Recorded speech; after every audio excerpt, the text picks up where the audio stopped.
بسم اللہ الرحمن الرحیم الحمدللہ رب العالمین الصلاۃ والسلام علی سید الانبیاء والمرسلین۔ ناظرین، آج کا ہمارا ٹاپک ہے افطار میں جلدی کرنے کی فضیلت اور تاخیر کرنے کے نقصانات۔ تو آئیے ہم دیکھتے ہیں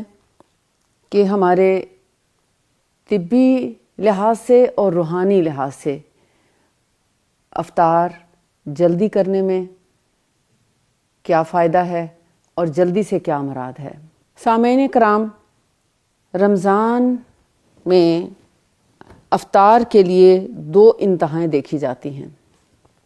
کچھ لوگ افطار بہت جلدی کر لیتے ہیں اور کچھ لوگ بہت تاخیر سے افطار کرتے ہیں، جبکہ جو رسول اللہ صلی اللہ علیہ وآلہ وسلم کی سنت ہے وہ ہمیں اعتدال سکھاتی ہے اور وقت کی پابندی کرنا سکھاتی ہے کہ جو ہی نماز مغرب کا وقت ہوتا ہے تو افطار کا وقت ہوتا ہے۔ سورج کے غروب ہونے کے ساتھ افطاری کا وقت ہو تو جیسے ہی وقت داخل ہوتا ہے افطار میں جلدی کرنی چاہیے، کیونکہ ہمارا دین بھی ہمیں وقت کی پابندی اور توازن سکھاتا ہے۔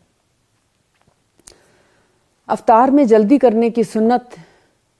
رسول اللہ صلی اللہ علیہ وآلہ وسلم کا طریقہ جب ہم دیکھتے ہیں تو آپ نے فرمایا کہ لوگ خیر پر رہیں گے جب تک افطار کرنے میں جلدی کریں گے، اور تاخیر کرنے میں جو نقصانات ہیں وہ آگے چل کر ہم آپ سے ذکر کرتے ہیں۔ صحت کا بہت بڑا اصول ہے کہ جب انسان ایک لمبے فاقے کے بعد کچھ کھانے پینے کی کوشش کرتا ہے تو اس کو دھیرے دھیرے کرنا چاہیے، آہستگی سے سٹیپ وائز کھانا اور پینا جو ہے وہ لینا چاہیے، کیونکہ بہت لمبے وقت تک جب ہم کچھ کھاتے پیتے نہیں ہیں تو اس سے ہمارا شوگر لیول ڈاؤن ہو جاتا ہے، بلڈ پریشر لو ہو سکتا ہے، دماغی کمزوری ہو سکتی ہے، اور اگر افطار میں بلا وجہ کی تاخیر کریں گے تو اس سے شدید کمزوری پیدا ہونے کا خطرہ ہوتا ہے، چکر آ سکتے ہیں، سر میں درد ہو سکتا ہے اور شوگر لیول لو ہو سکتا ہے۔ اس کے علاوہ معدے کے تیزاب کا بڑھ جانا یعنی ایسیڈیٹی کا ہو جانا، ہارمونل امبیلنس یا ڈسٹربنس، ڈی ہائیڈریشن اور دل کی دھڑکن بے ترتیب ہونا ہو سکتا ہے۔ تو یہ تاخیر کرنے کے نقصانات ہیں، جبکہ افطار میں جلدی کرنا سنت بھی ہے، اس کا اجر بھی ہے، اور جلدی کا مطلب اذان سے پہلے افطار کرنا ہرگز نہیں، کیونکہ اگر اذان نہیں ہوئی یا وقت داخل نہیں ہوا تو اس وقت تک افطار کرنے، اگر آپ ایک لمحہ پہلے بھی اذان سے یا وقت داخل ہونے سے، یعنی جو غروب آفتاب کا وقت ہے جب وہ داخل ہو جائے تو اس وقت ہی افطار کرنا چاہیے۔ اگر آپ نے ایک لمحہ پہلے بھی روزہ کھول لیا تو آپ کا روزہ ضائع ہو سکتا ہے، اس لیے جب تک وقت داخل نہ ہو افطار نہیں کرنا چاہیے۔ یعنی سورج کے غروب ہونے سے پہلے افطار کرنے کا مطلب ہے کہ روزہ آپ کا ناقص ہو گیا، لیکن جیسے ہی سورج غروب ہو جائے، اذان کا وقت ہو، تو فوراً افطار کرنا سنت ہے۔ افطار جلدی کرنے کے روحانی فائدے بھی ہیں۔ وقت پر افطار کرنے سے دعا کی قبولیت ہوتی ہے، جیسے کہ حدیث میں آتا ہے کہ افطاری کے وقت جو دعا کی جاتی ہے اللہ تعالیٰ اس کو قبول فرماتے ہیں۔ یہ ایسے ہی ہے جیسے کوئی مزدور اپنی مزدوری لینے کے لیے بیٹھا ہو اور جب اس کے کام ختم ہو جائے تو وہ اپنی مزدوری کا جب تقاضا کرتا ہے تو اس کو مالک مزدوری دے دیتا ہے۔ تو اسی طرح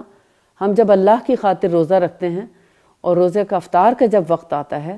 تو اللہ تعالیٰ سے جو بھی دعا کریں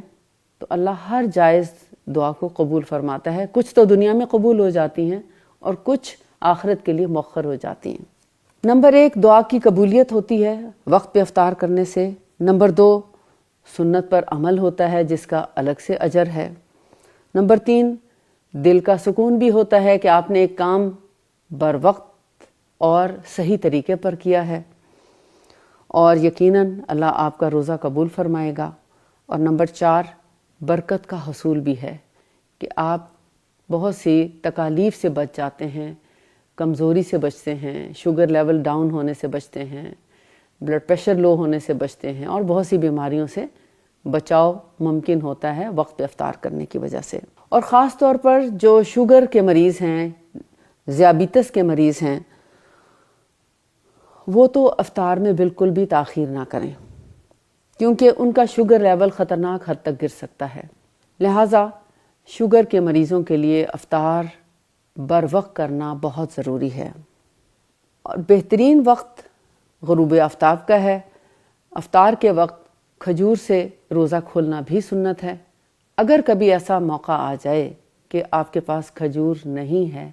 تو پھر شہد اور پانی سے بھی روزہ کھول سکتے ہیں، اور صرف پانی سے بھی روزہ کھولا جا سکتا ہے۔ اور پانی بہت تیزی سے نہیں پینا چاہیے، اس کا بھی نقصان ہو سکتا ہے، کیونکہ جب ہم پانی پیتے ہیں تو اس کو آہستگی سے پینا چاہیے تاکہ ہمارے معدے کی دیواروں کو جھٹکا نہ لگے، جس کی وجہ سے پھر بعد میں تیزابیت ہو جاتی ہے کہ اچانک زور سے، یعنی جب پانی گھٹاگھٹ پیتے ہیں تو پیٹ میں درد ہو سکتا ہے، پیٹ میں تکالیف ہو سکتی ہیں۔ تو بہتر ہے کہ آہستگی سے پانی پیا جائے اور مناسب مقدار میں پیا جائے، اور زیادہ ٹھنڈا پانی نہ پیا جائے۔ بہت ٹھنڈا بھی جو ہے وہ جیسے مٹکے کا پانی ہوتا ہے، گھڑے کا پانی ہوتا ہے، میکسیمم اتنی ٹھنڈک اس کی مناسب ہے۔ اس سے زیادہ ٹھنڈک والا پانی پینے سے ہمارے اندر کمزوری پیدا ہو سکتی ہے، ہمارا باڈی کا جو بیلنس ہے وہ آؤٹ ہو سکتا ہے، طبیعت ناساز ہو سکتی ہے، شیورنگ ہو سکتی ہے، اور ہمارا جو میٹابولزم ہے اس پہ ایفیکٹ ہو سکتا ہے۔ اس لیے بہتر ہے کہ آئسی کولڈ واٹر، یعنی برف والے پانی اور بہت ٹھنڈے پانی سے گریز کیا جائے، اور اگر قہوہ ہو تو زیادہ اچھا ہے، اسپیشلی جب سردیوں کے موسم میں روزہ افطار کرنے کا وقت ہو۔ جیسے اب اس دفعہ روزے جو ہیں وہ تھوڑا ٹھنڈک میں آ رہے ہیں، تو ٹھنڈا پانی پینے کی بجائے، مشروبات اور میٹھے شربت پینے کی بجائے اگر ہم سادہ قہوہ پی لیں اور بہت گرم نہ ہو، مناسب گرم ہو کھجور کے ساتھ، تو وہ بہترین افطاری ہے۔ اعتدال جو ہے وہ ہمارے نبی صلی اللہ علیہ وآلہ وسلم کا ایک اصول ہے زندگی میں، اعتدال، ہر معاملے میں اعتدال، نہ بہت جلدی کرنا کسی کام میں اور نہ بہت تاخیر کرنا، بلکہ ہر کام کو وقت پہ کرنا، جیسا کہ روزہ بھی اپنے وقت پہ کھولنا۔ اس کے نفسیاتی فوائد بھی ہوتے ہیں، یعنی درست وقت پر افطار کرنے کے فائدے یہ ہیں کہ جب آپ وقت پہ افطار کر لیتے ہیں تو آپ کا غصہ کم ہو جاتا ہے، آپ کے اندر سے چڑچڑاپن کم ہو جاتا ہے،